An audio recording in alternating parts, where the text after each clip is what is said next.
pendengar, kita berjumpa lagi di podcast Sobat. Pada episode kali ini, kira-kira bintang tamunya siapa ya?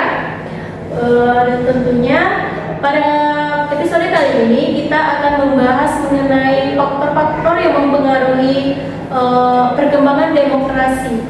Dan tentunya saya tidak akan berbicara sendiri. Saya akan mengundang bintang tamu saya. Silakan masuk kakak-kakak. Halo. Gimana kak? Sehat kak? Sehat. Aman tadi perjalanannya kak? Aman, cuman terkendala oleh arus lalu lintas. Oh. Wah. Jadi gimana nih? Apa yang mau kita bahas pada podcast Apa yang mau kita ulik lagi gitu kan? Iya. Mengenai fenomena atau apa? Yang lagi Hot lagi atau dibicarakan? gimana? Kayaknya kita lebih ini banyak pertanyaan dari para netizen kak mengenai faktor-faktor yang mempengaruhi dari perkembangan demokrasi itu sendiri. Menurut kakak-kakak ini demokrasi ini apa sih faktor-faktor yang mempengaruhinya? Nah, faktor yang pertama yaitu ada tingkat pendidikan masyarakat, yang dimana semakin tinggi tingkat pendidikan masyarakat, tentu juga semakin sadar akan hak dan juga kewajibannya. Pendidikan membuat masyarakat ini lebih kritis terhadap kebijakan atau permasalahan yang ada tentunya. Nah, setuju banget nih. Soalnya di negara-negara dengan tingkat literasi tinggi, partisipasi politik juga cenderung lebih aktif. Masyarakat bisa mengawasi jalannya pemerintahan dengan lebih baik. Menurut Kak Nadia gimana nih? Iya, tapi jangan lupa kalau pendidikan itu nggak cuma tentang pendidikan formal, tapi pendidikan politik lewat media sosial, diskusi publik, bahkan organisasi masyarakat juga dapat berperan penting dalam membentuk budaya demokrasi masyarakat sendiri.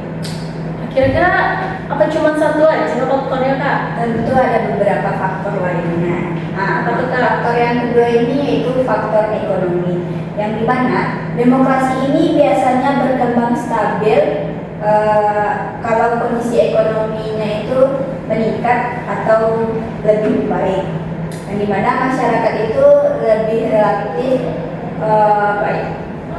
Ya kalau ekonomi sulit kan masyarakat juga mudah terpecah, muncul konflik, bahkan bisa tergoda dengan sistem otoriter yang menjanjikan stabilitas cepat.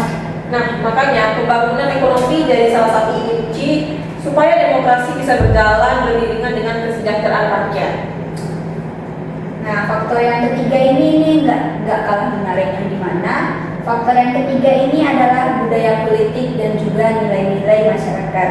Kalau masyarakat sudah terbiasa dengan budaya musyawarah, toleransi dan juga saling menghargai perbedaan, maka demokrasi itu lebih mudah untuk diterapkan di dalam kehidupan.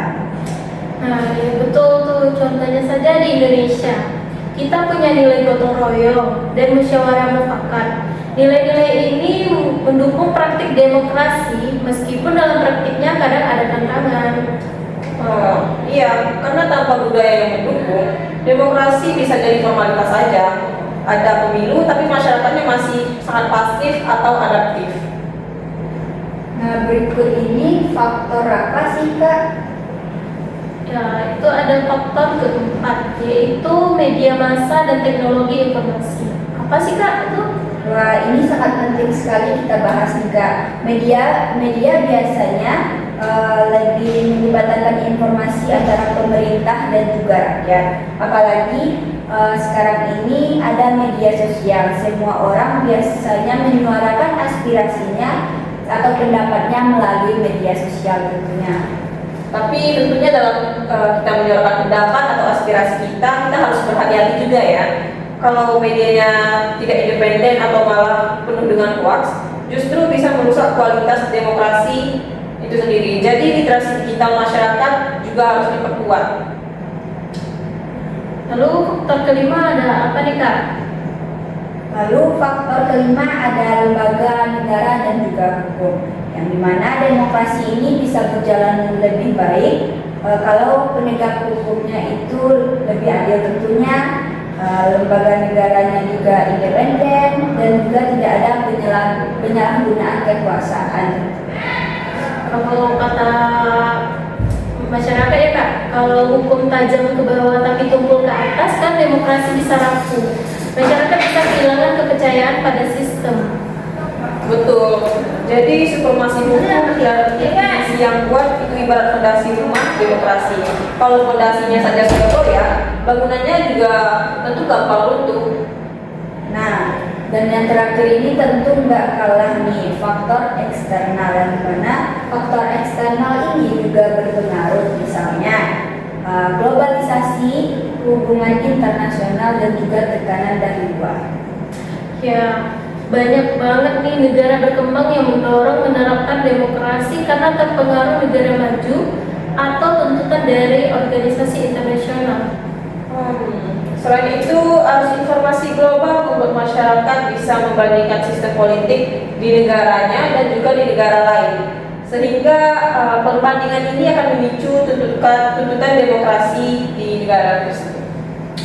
Oke, jadi kita udah bahas berbagai faktor yang mempengaruhi perkembangan demokrasi, mulai dari pendidikan, ekonomi, budaya politik, media, hukum, sampai faktor eksternal.